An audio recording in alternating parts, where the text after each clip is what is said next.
জয় Hind students, চলো শুরু করা যাক আজকে ক্লাস। আজকে আমরা ক্লাস 10 এর ম্যাথমেটিক্স নিয়ে আলোচনা করব। তো চলো শুরু করা যাক আজকে ক্লাস। দেখে নিই আজকে ক্লাসে কি আছে।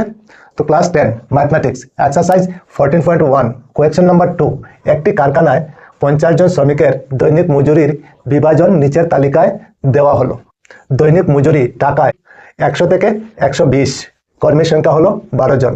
তারপর 120 থেকে 140, কর্মীর সংখ্যা হলো 14 জন। তারপর 140 থেকে 160, কর্মীর সংখ্যা হলো 8 জন। তারপর 160 থেকে 180, কর্মীর সংখ্যা হলো 6। তারপর 180 থেকে 200, কর্মীর সংখ্যা হলো 10। আর নিচে কি দেওয়া আছে, উপযুক্ত পদ্ধতির সাহায্যে কারখানাটির শ্রমিকদের দৈনিক মজুরির মধ্য নির্ণয় করো।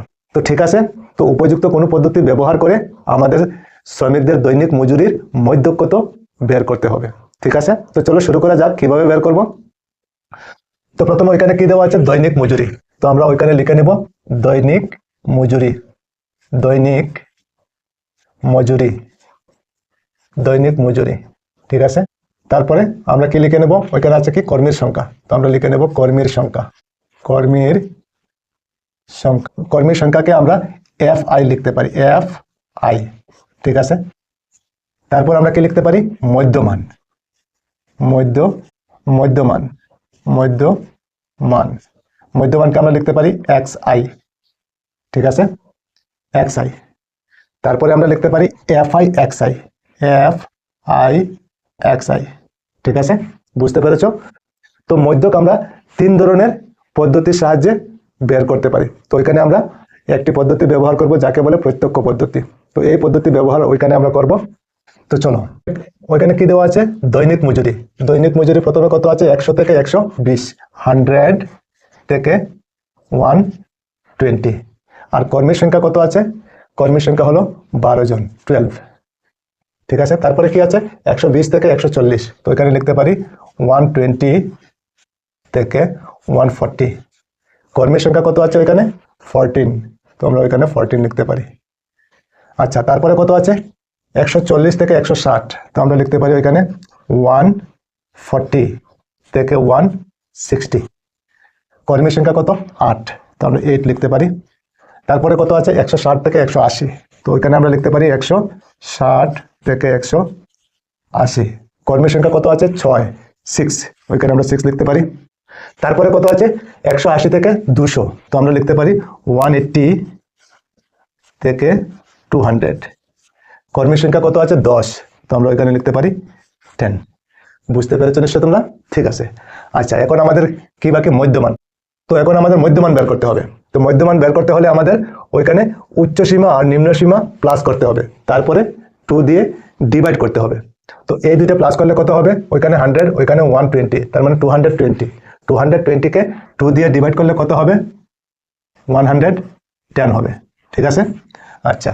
তারপরে ওইখানে নিম্ন সীমা হলো 120 আর উচ্চ সীমা হলো 140। তো এই দুইটা প্লাস করলে কত হয়, 260। তো 260কে 2 দিয়ে ডিভাইড করলে কত হবে, 130। তো আমরা ওইখানে লিখতে পারি 130। ঠিক।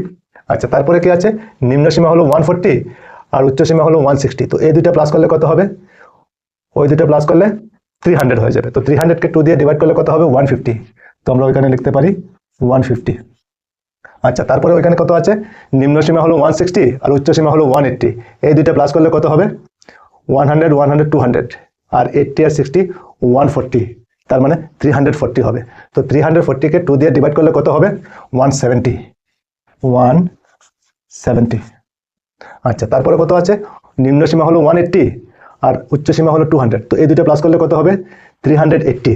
তো 380কে 2 দিয়ে ডিভাইড করলে কত হবে, 190। তো ওইখানে আমরা লিখতে পারি 190। এতটুকু বুঝতে পেরেছো নিশ্চয় তোমরা? ঠিক আছে। এখন দেখো ওইখানে কি আছে, FIXI।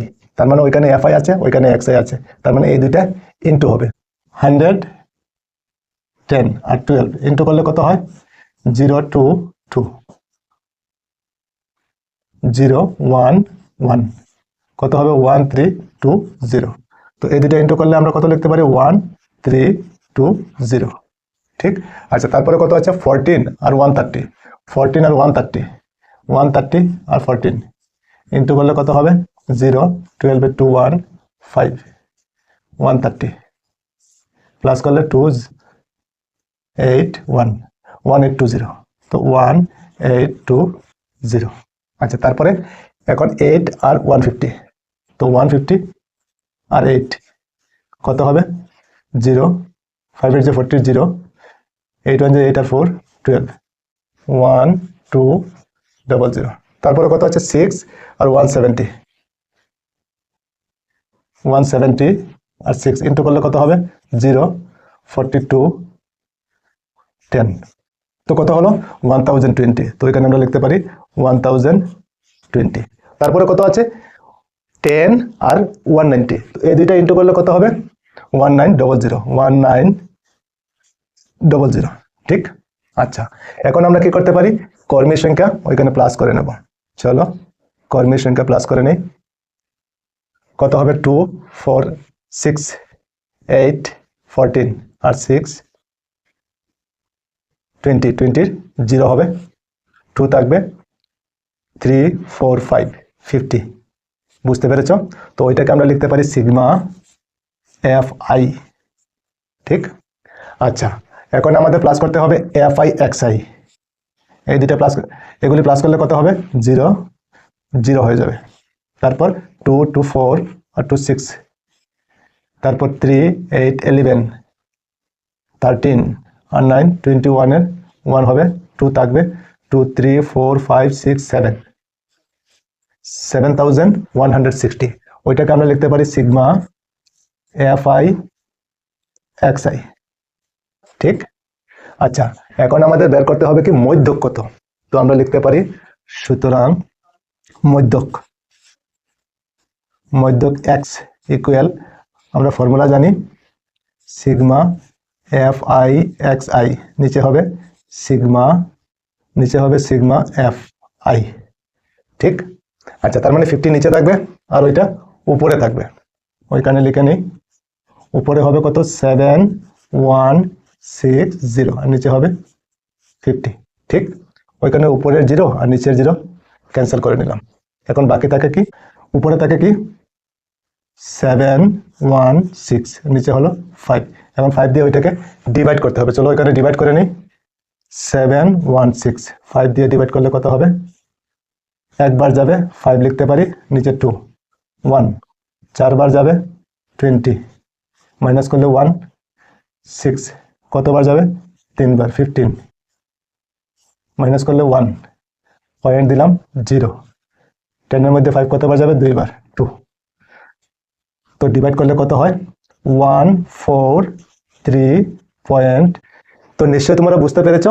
তো আজকে এই পর্যন্তই থাক, আবার অন্য কোনো ক্লাসে তোমাদের সঙ্গে দেখা হবে। সবাই ভালো থেকো, সুস্থ থেকো আর মন দিয়ে পড়াশোনা করো। জয় হিন্দ, বন্দে মাতরম।